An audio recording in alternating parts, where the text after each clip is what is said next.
بسم اللہ الرحمن الرحیم۔ مجرورات یعنی کہ وہ کلمات جن کے اوپر کسرہ یا زیر آتی ہو۔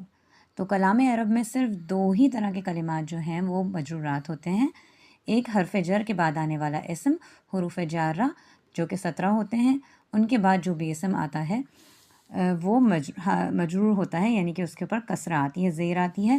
اور دوسرا مضاف الیہ، یہاں پہ اس کی ایگزامپلز دی ہوئی ہیں، جیسے کہ کتاب زیدن، یہ مضاف الیہ کا ایک مرکب ہے۔ کتاب زیدن کا مطلب ہے زید کی کتاب، مضاف الیہ میں کا کی یا میرا، میری، میرے، اس طرح سے ترجمہ آتا ہے۔ تو کتابو تو حالت رفعی میں وہ اس کی وجہ کچھ بھی ہو سکتی ہے، یہاں پہ ہم نے بس ایسی ایک عبارت شروع کی ہے تو ہم نے اس کو حالت رفعی میں رکھ دیا ہے۔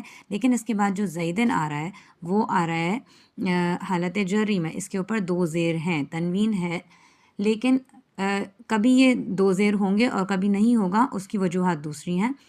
یہاں پہ صرف یہ عرض کیا جا رہا ہے کہ مضاف الیہ حالت جری میں ہوتا ہے۔ کتاب و زیدن میں سے کتاب مضاف جبکہ زیدن مضاف الیہ ہے۔ اسی طرح کلام اللہ، اللہ کا کلام، یہاں پہ اللہ اس میں جلالت جو ہے یہ مضاف الیہ ہے اور یہ حالت جری میں آ رہا ہے، یعنی کہ اس کے اوپر کسرہ اور یا زیر آ رہی ہے۔ اسی طرح سے با حرف جر اور اس کے بعد اسم ہے جس کو ملانے کی وجہ سے اس کا الف گس گیا ہے، بسم اللہ، اسم کے اوپر کسرہ آ رہی ہے۔ اسی طرح من المسجد الحرام، تو المسجد کے اوپر کسرہ آ رہی ہے یا زیر آ رہا ہے من حرف جر کی وجہ سے۔